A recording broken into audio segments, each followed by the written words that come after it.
la Biblia habitualmente o hemos leído, alguna vez escuchamos una oración de Jesús antes de ir a la cruz, justo antes de ir a la cruz, que queda registrada por uno de sus discípulos, por Juan, en el capítulo 17.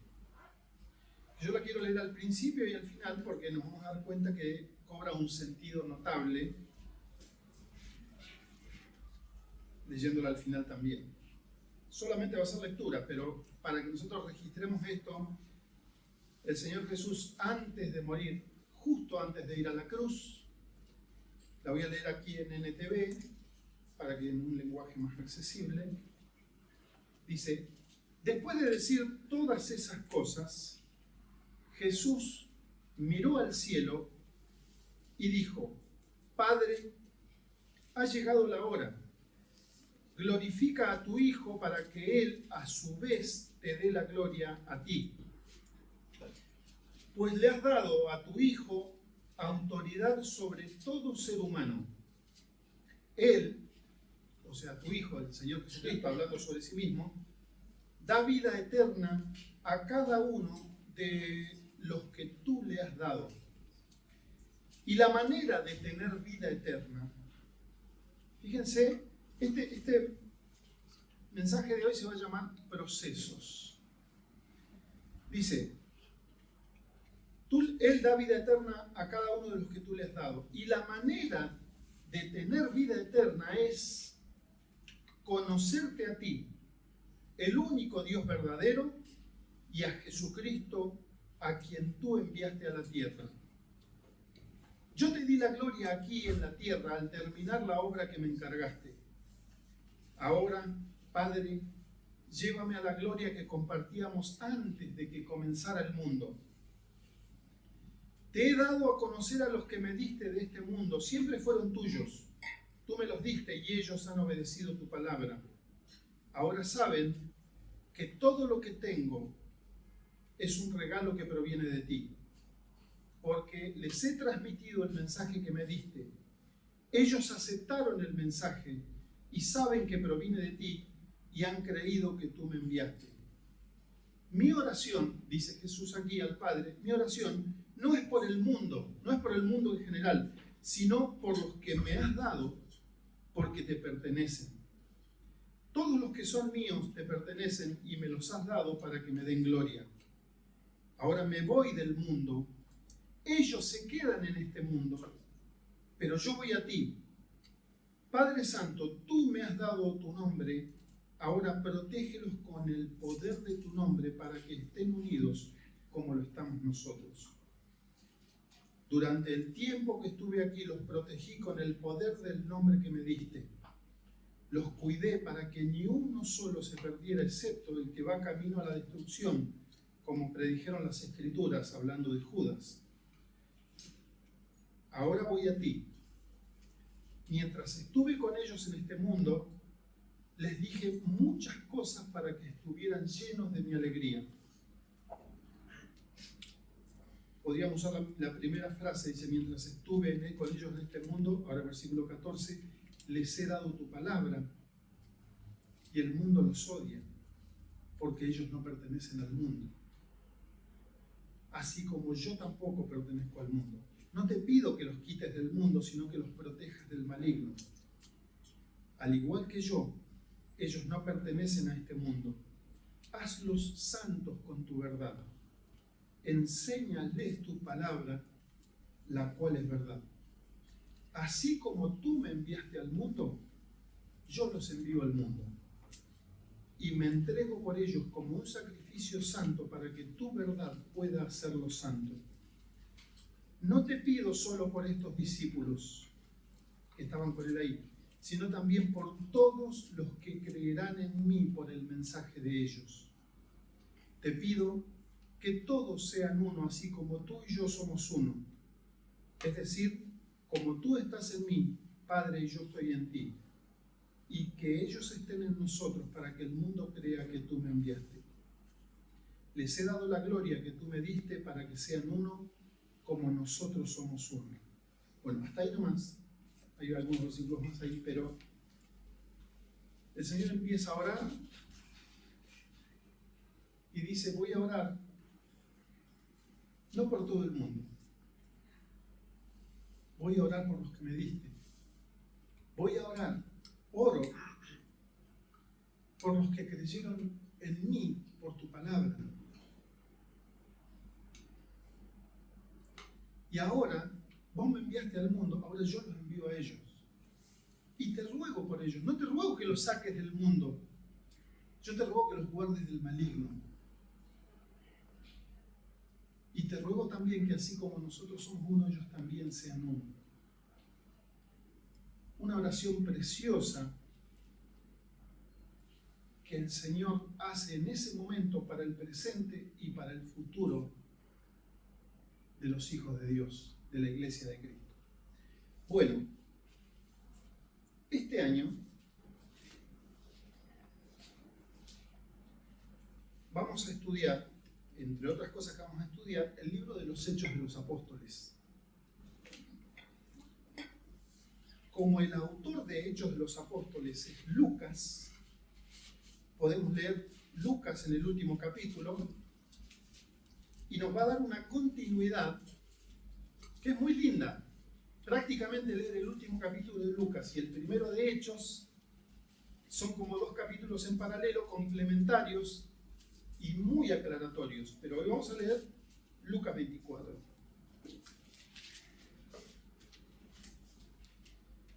El Señor Jesús resucita, se aparece a algunos discípulos, después había dos que iban camino a un lugar que se llamaba Emaús, y Él se aparece a ellos, se les junta en el camino a esos dos que iban hablando, y entonces, ellos los discípulos, iban hablando entre ellos de lo que le había pasado a Jesús. Pero eran discípulos de Jesús, habían estado con Él, y ellos iban hablando de lo bueno que era Jesús, de que un hombre justo y qué injusticia lo que le pasó y cosas, que era un profeta. Entonces Jesús se le acerca y ¿qué pasó? Dice, ¿pero qué sos el único que no se enteró?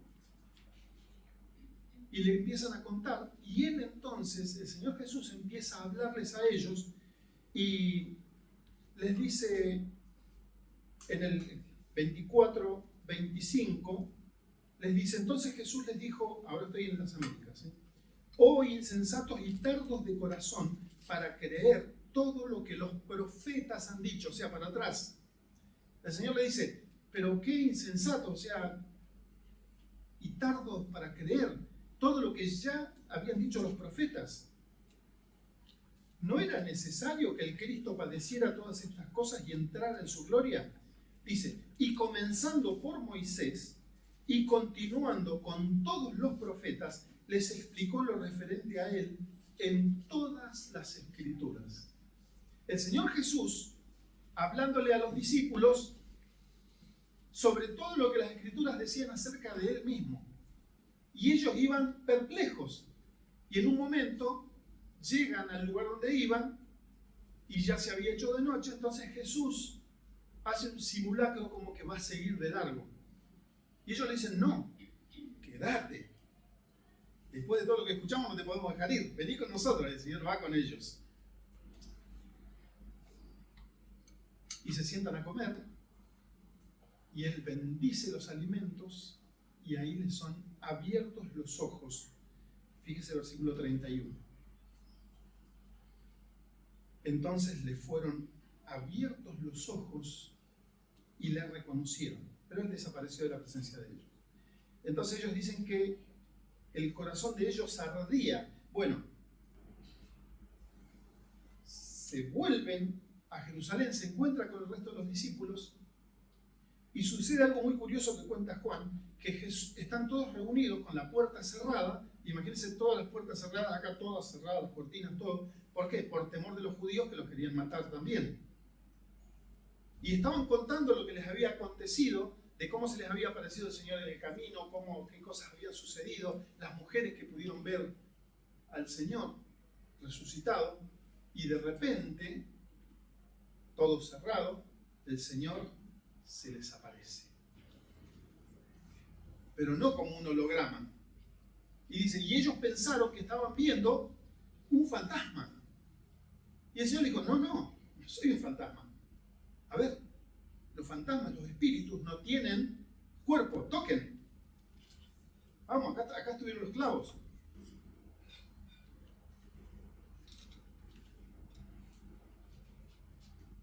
Versículo 44.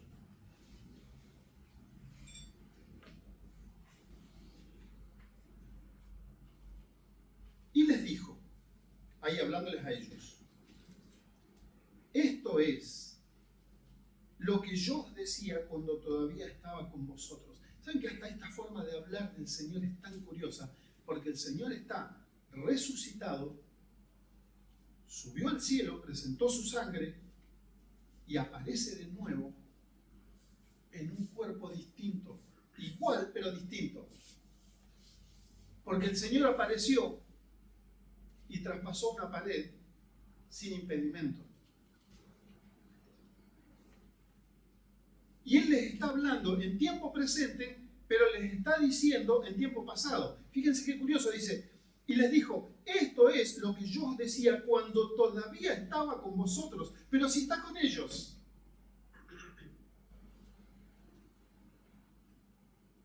Pero les está diciendo, es otra etapa.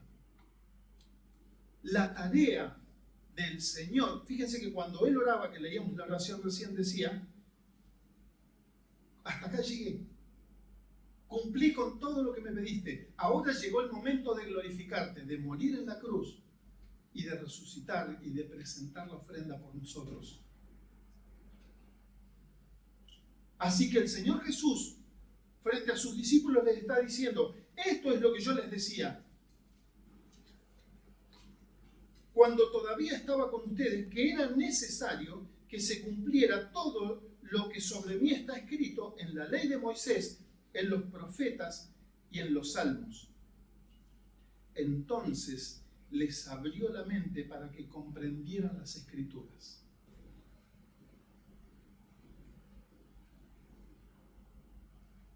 El Señor está ahí y les está diciendo a sus discípulos,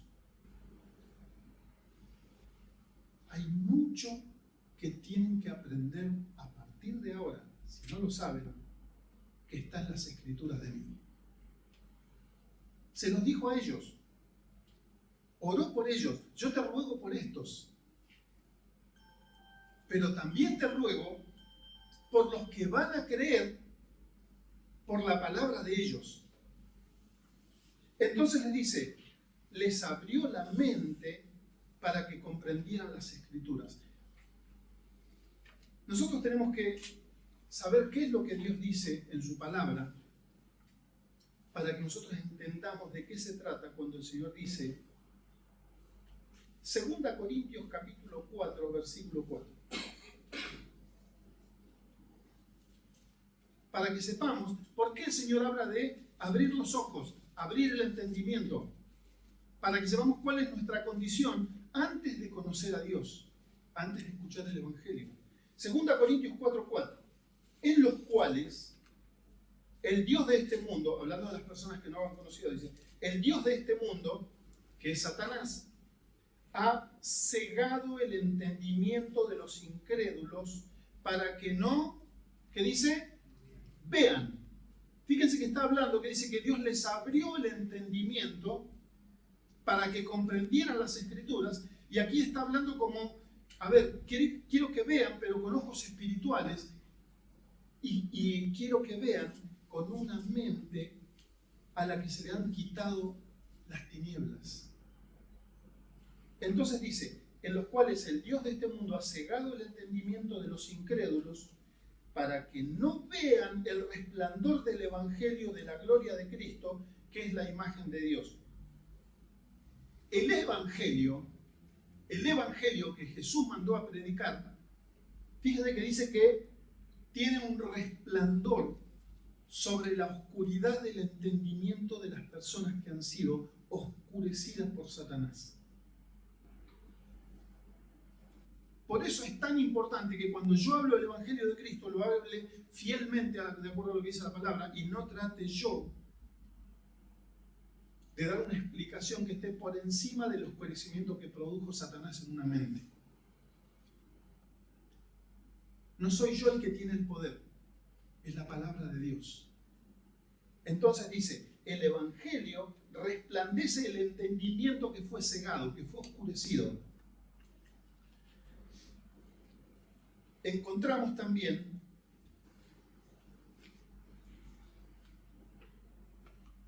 por ejemplo, hay gente que está su entendimiento oscurecido porque ha sido educada con alguna filosofía, alguna religión, o porque ha participado de cosas oscuras. Pero hay gente que realmente cree en Dios, cree sinceramente equivocados, pero creen en Dios. Y creen que a través de una religión se pueden acercar. Hay personas que oran, rezan o se expresan buscando a Dios de alguna manera y quieren llegar a Dios de alguna manera. Como por ejemplo nos muestra la palabra de Dios, Hechos 16:14.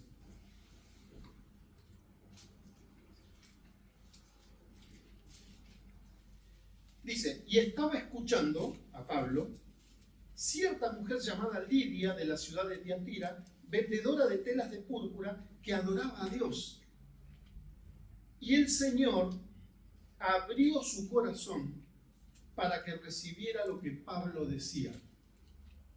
Pablo está predicando el Evangelio que resplandece, y esta mujer que sinceramente adoraba a Dios de la manera que ella podía, de la manera que ella entendía, a su manera, y cuando escucha el Evangelio, Dios abrió su corazón.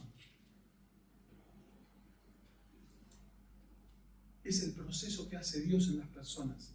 Quiero que sigamos leyendo en Lucas 24.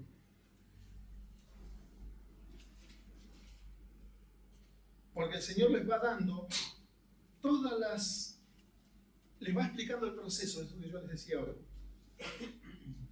Entonces, el 45 dice, entonces les abrió la mente para que comprendieran las Escrituras. Ya el hecho que Dios diga, abrió la mente, es que el Evangelio no es irracional.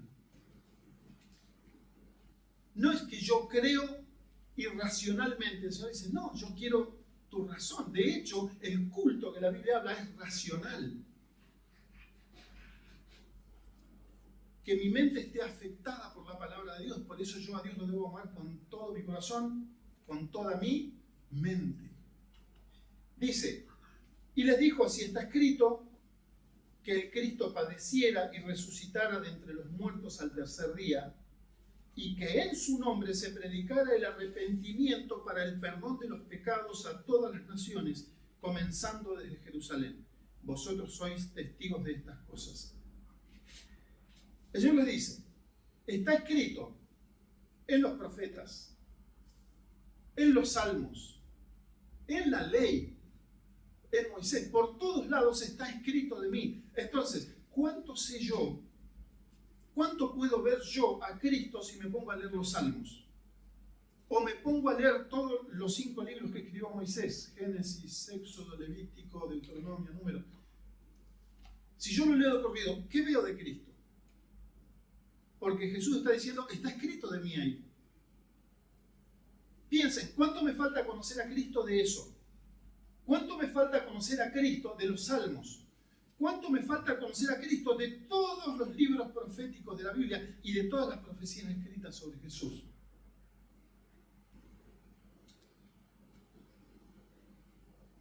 Cuando yo empiezo a leer, mi mente se empieza a abrir. Porque la palabra de Dios tiene el poder de resplandecer sobre la oscuridad. Y ojo, esto le sucede a un creyente y a un no creyente. La palabra de Dios tiene poder para hacer convertir a una persona, aunque no haya nadie que le esté explicando ahí. El Señor le está diciendo, así está escrito, así que ya es responsabilidad de cada uno, porque ya está escrito. El Señor me manda a que yo escuche lo que Él dice. No que me lo diga otro, está escrito en la Biblia. Y que en su nombre, cuando se predicara el arrepentimiento para el perdón de los pecados. Ahora, yo le puedo ir a decir a alguien, ¿te tenés que arrepentir? sí y no. Porque el Señor Jesús dice, vas a ir a decirle que se arrepientan, pero de parte mía. Te vas a arrepentir, pero quien te pide que te arrepientas es Jesucristo. Vos vas a ir a decirle a la gente, y Jesús te lo dice hoy, demando de vos arrepentimiento.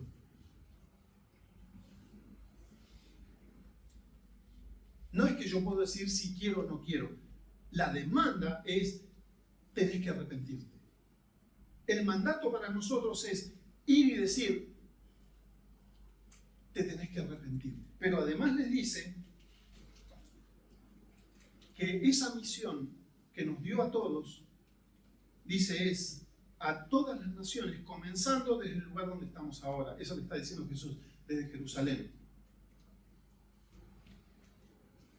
No podía ser de otra manera que Jesús, que creó el mundo, tuviese una visión más pequeña de decir, predicamos acá en Jerusalén y acá nos quedamos. El Señor Jesús imparte una misión, ora por ellos. Yo te ruego, no solamente por esto, sino por los que van a querer por la palabra de ellos. ¿Y a dónde los manda el Señor? A todo el mundo.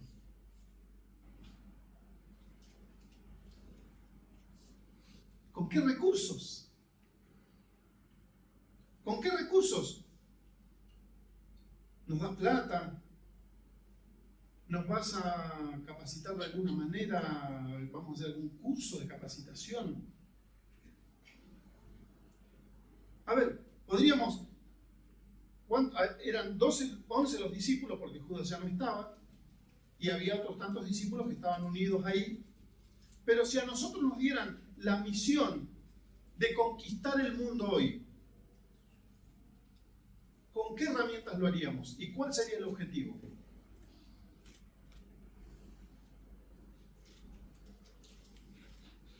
Cada uno de nosotros, de acuerdo a lo que dice la palabra de Dios, tiene el potencial de obedecer a Dios y multiplicarse.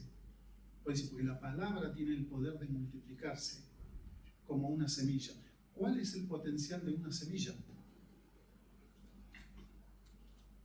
Si yo planto una semilla cualquiera, crece el árbol o la planta y me da frutos, y ya se multiplicaron las semillas, entonces capaz que en vez de una tengo 100, y ahora planto las 100 semillas, y ahora tengo 100 por 100. ¿Cuánto es 100 por 100? 100.000, 10.000, ¿verdad? Y ahora planto las 10.000 por 100. 10.000, 100.000, 1.000.000. Matemática básica, ¿eh? Le presté atención a mi diseño. La palabra de Dios tiene el poder. Ustedes van a ir a predicar el arrepentimiento y el Señor Jesús dice, en mi nombre, no en el de ustedes. Es un mensaje que tiene un poder infinito de multiplicación, así como ilumina, multiplica. A conquistar el mundo. Eso les dijo Jesús, a conquistar a todas las naciones. Está cerca la vuelta del Señor. Vayan a Ushuaia y hay iglesias. Y cuando uno llega a Ushuaia, ¿qué dice Ushuaia cuando uno entra? Bienvenidos al fin del mundo. Ojo para los que no creyeron todavía. Y ojo para los que no predicaron, no tienen ningún fruto. El Evangelio ya llegó al fin del mundo. Comenzando desde Jerusalén. Ustedes son testigos de eso. Pero he aquí, Señor, ¿y cómo vamos a hacer esto? A todas las naciones, medio ambicioso el proyecto, pero yo conozco mi potencial. No es mi potencial. El Señor dice, pero he aquí, yo enviaré sobre vosotros la promesa de mi Padre, pero vosotros permaneced en la ciudad, hasta que seáis investidos con poder de lo alto. A ver, esta es la misión, esta es la tarea. Yo los encomendé. El Padre va a velar por ustedes también. Pero falta algo. Ya se abrió su entendimiento. Ya tienen la palabra. Tienen el entendimiento abierto. Ahora va a venir algo. La promesa del Padre. ¿Y la promesa del Padre qué era? La venida del Espíritu Santo. Que es Dios en nosotros, pero además es quien nos va a dar, no solamente que se nos abra el entendimiento, sino que nos va a enseñar todas las cosas de la palabra de Dios. Y además van a ser investidos con poder de lo alto. Así que cada cristiano que va caminando por la vida va investido de poder de Dios y de sabiduría de Dios y con un mensaje delegado para comunicar, para que ninguno se pierda y todos procedan al arrepentimiento. Esa es la tarea de la iglesia. Esa es la gran comisión. Es ambicioso el proyecto, sí, que todos sean salvos en todas las naciones del mundo.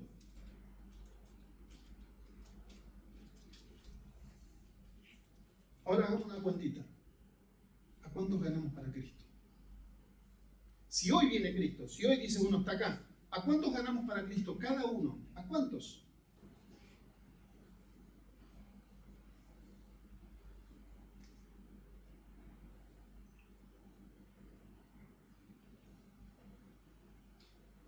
Y el Señor dice, permaneced en la ciudad hasta que seáis investidos con poder de lo alto. Ya estamos investidos con poder de lo alto.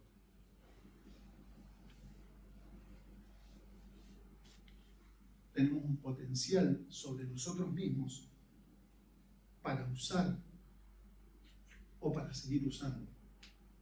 Entonces, los condujo fuera de la ciudad hasta cerca de Betania y alzando sus manos los bendijo.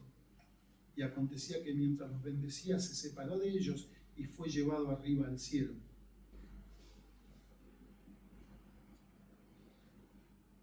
Ya el Señor Jesús oró por nosotros, ya hizo toda la obra que el Padre le dijo que tenía que hacer, ya nos encomendó a la tarea que nos dio la misión, abrió nuestro entendimiento, investidos con poder de lo alto porque venía el Espíritu,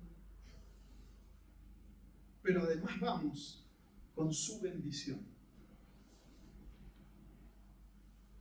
Fíjense que dice, aconteció que alzando sus manos, los bendijo. Entonces cada vez que va un creyente por la vida, va bendito. Y va investido de poder de lo alto. Y va con una misión por la que va a tener que rendir cuentas. Y va con una responsabilidad, conocer al Señor cada vez más.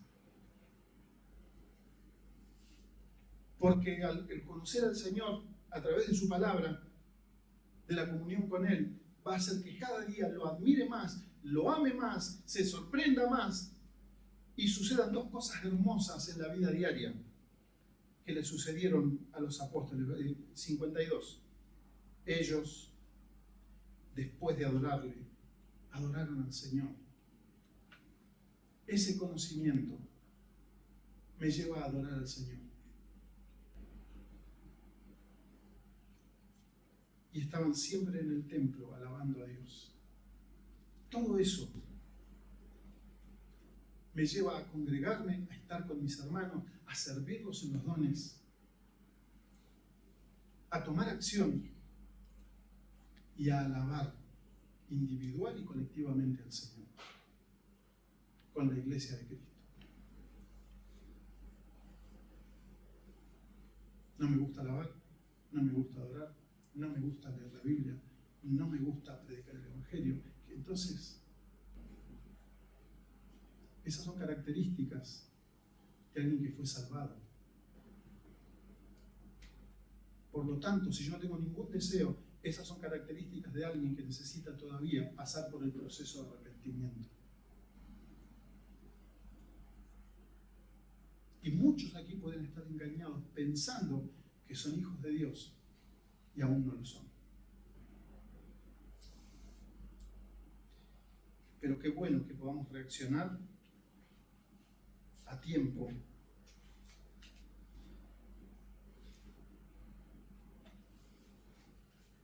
Cuando el Espíritu viene sobre todos, el día de Pentecostés, el Señor le dijo, no se muevan de acá, no hagan nada, no tienen que hacer nada hasta que no venga la promesa del Padre, del Espíritu Santo.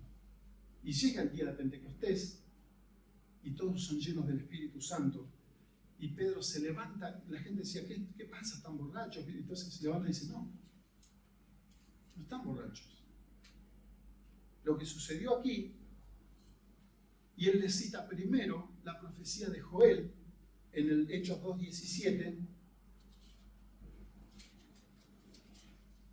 que les decía es la continuación de Lucas, por eso lo pueden leer, el mismo autor, el mismo relato, a la misma persona escrito. Dice, en el 15 dice, no, estos no están borrachos como ustedes suponen, porque recién son las 9 de la mañana. ¿Quién está borracho a las 9 de la mañana? Sino que esto fue lo que dijo el profeta Joel. Dice, sucederá en los últimos días, dice Dios, que derramaré de mi espíritu sobre toda carne. O sea, el Espíritu Santo de Dios sobre personas de carne y hueso, como nosotros. Y vuestros hijos y vuestras hijas profetizarán, vuestros jóvenes verán visiones, y vuestros ancianos soñarán sueños. Y aún sobre mis siervos y mis siervas derramaré de mi espíritu en esos días y profetizarán. Y mostraré prodigios arriba en el cielo y señales abajo en la tierra, sangre, fuego, columna de humo. El sol se convertirá en tinieblas, la luna en sangre antes que venga el día grande y glorioso del Señor. Y sucederá que todo aquel que invoque el nombre del Señor será salvo. Bueno, y el versículo 33 dice, así que, exaltado a la diestra de Dios y habiendo recibido del Padre la promesa del Espíritu Santo, ha derramado esto que vosotros veis y oís. El Señor Jesús en un momento está hablando, después de la fiesta de los tabernáculos, haciendo memoria de cuando Dios les dio agua en el desierto, y Él se para a hablar y les dice, en Juan 7:33 le dice, en el último día, el gran día de la fiesta, Jesús se puso en pie y exclamó en alta voz diciendo, si alguno tiene sed, que venga a mí y beba. El que cree en mí, como ha dicho la Escritura, de lo más profundo de su ser brotarán ríos de agua viva. Pero él decía esto del Espíritu Santo, que los que habían creído en él habían de recibir. Porque el Espíritu no había sido dado todavía, pues Jesús aún no había sido glorificado. Fíjense qué maravilla. Tiempo antes el Señor le dice, si alguno tiene sed, si alguno tiene la necesidad de venir a mí, si alguno tiene sed, que venga a mí y beba. El que cree en mí, eso dice Jesús, el que cree en mí, como ha dicho la Escritura, de lo más profundo de su ser brotarán ríos de agua viva. Por eso dice, el Espíritu Santo ha sido derramado. Dentro nuestro, si está el Espíritu Santo de Dios, hay movimiento, hay vida. Por eso dice claramente, a ver, esto que ustedes están viendo en ellos no es borrachera, pero acá fue derramado el Espíritu del Señor y ha generado una revolución espiritual desde lo más profundo de su ser.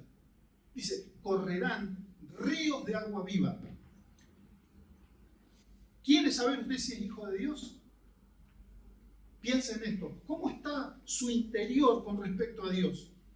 ¿Ríos de agua viva o estancado y podrido?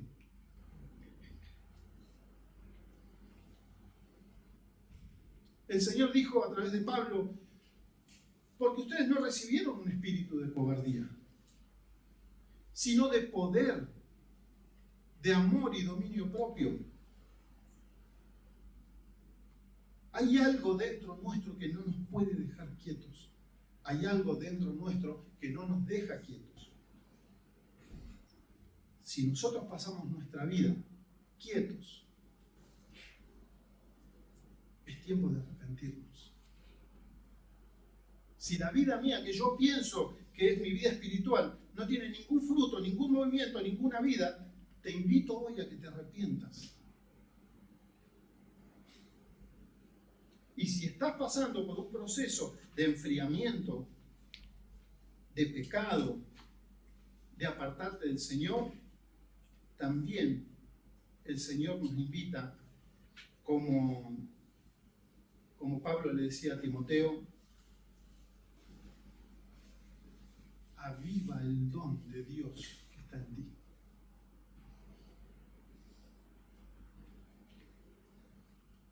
Hemos recibido no un espíritu de cobardía, sino de poder, investido de poder, de amor, porque el apóstol Pablo también dice, porque el amor de Cristo ha sido derramado en nuestros corazones. Eso dice la palabra de Dios. Dios derramó en nosotros el Espíritu Santo y derramó su amor en nosotros. Y el dominio propio. La capacidad de tomar la decisión. No, Señor, avivame, trae avivamiento a mí. El Señor dice, no. Avivá vos, tomá la decisión de cortar con la carne, de hacer morir los pecados.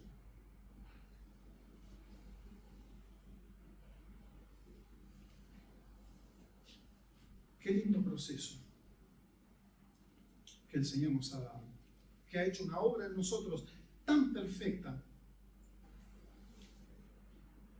que tenemos todo el equipamiento para cumplir la misión que el Señor nos mandó. La Iglesia de Cristo tiene una responsabilidad y le va a ser demandada. Y tenemos un Dios celoso de nosotros para que seamos obedientes. Que no sea que venga el Señor hoy y no tengamos nada para presentarle. Peor aún, que sea tarde hasta para el arrepentimiento y algunos tengan que ir al lugar de castigo. Hoy el Señor llama por medio de su palabra. Hoy el Señor alumbra, resplandece, invitando al arrepentimiento una vez más. Oramos. Señor bendito, gracias por tu palabra hablada a través de miles de años, alumbrando el camino que había de venir a través de Cristo. Gracias por tu amor expresado en la cruz por nosotros. Gracias por este mensaje de salvación lleno de poder, de manera tal que cualquiera que se arrepienta, que cree en Cristo, puede ser perdonado independientemente de su pasado. Gracias por la misericordia y la gracia a disposición nuestra. En el nombre de Jesús.